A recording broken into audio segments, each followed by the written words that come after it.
when the Patterson family lighted a candle.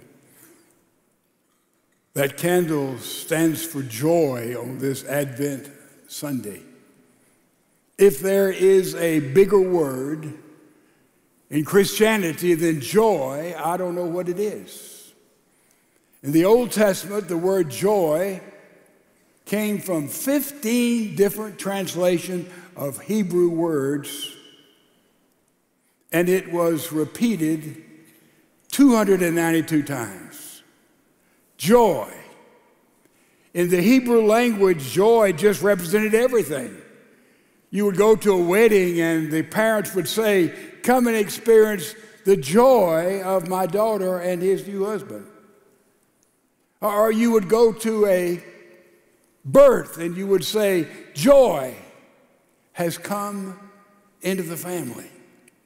So in the Old Testament, joy was used for any time of laughter, celebration, dancing, worship. Joy, joy, joy, all the way through the Old Testament. Because the New Testament, it's mentioned 60 times. But it changes entirely because the word joy, the root is the word grace. And therefore, this Christmas season, when I say Emmanuel, I hope you'll respond. Emmanuel. And God with us came in the form of Bethlehem, came in the form of grace, which gives to all of us exceedingly everlasting joy. Do you know joy? Do you have joy? Whatever happens, whatever comes down, can you look in your life and say, Christ has given me permanent joy?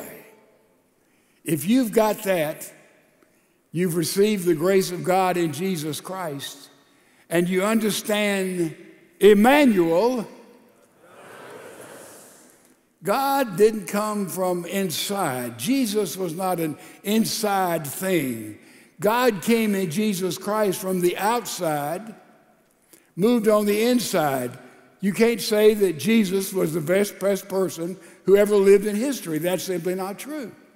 Jesus came from outside of history and broke into time and to the events of today. I looked at some Christmas cards this morning. One of them said, "Season's greetings." Don't send me a card that says that. If someone said season's greeting, they have bought into the woke secular community because they don't want to offend anybody. Christianity is offensive to those who do not understand it is the most decisive moment in all the history of humanity. I heard about a library in Massachusetts. They allow every kind of celebration to take place. Kwanzaa, Hindu celebrations, high Jewish festival days, but they forbade a Christmas tree of being put in that library in Massachusetts. Why? They said it was offensive. Let me tell you something, folks. If you go shopping, you see somebody that says, "Season's greetings" outside, go to another store. This is the celebration of the Day of Days.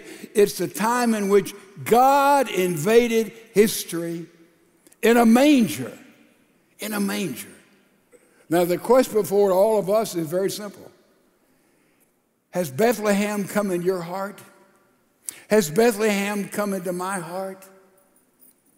You see, when you make out of your heart a manger for Jesus to be born, it is an inside thing that explodes in life on the outside.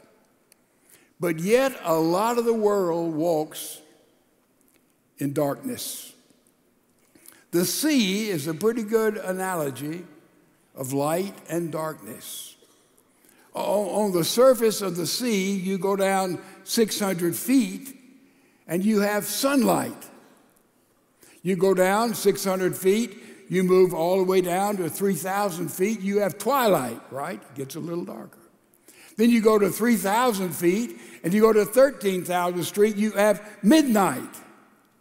And at midnight, only those bioluminescent fish can exist. It's so dark, it's midnight there.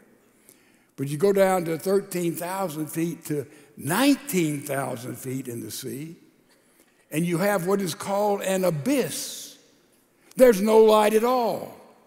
Very few of those omniluminescent fish can even exist. And then you go from 19,000 feet all the way down to a bottomless pit. It's called the trench. The real name for it is Hades. You go all the way down to hell in the ocean, and it is bottomless. You find the deepest parts there around the Philippine Islands.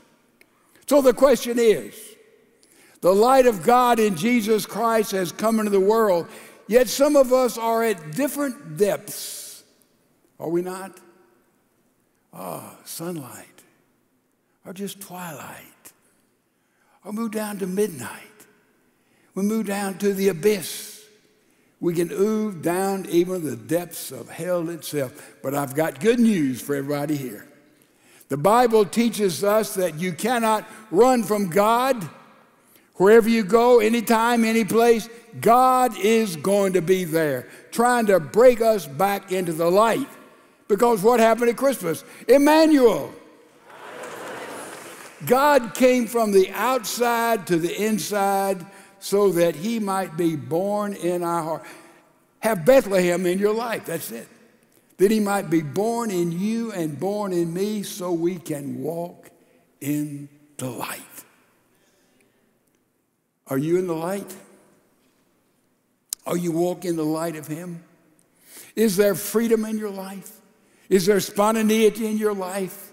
Is there joy in your life? Real joy, wonderful joy, everlasting joy. That is the promise that we have in Jesus Christ, because Emmanuel. And that is Christmas.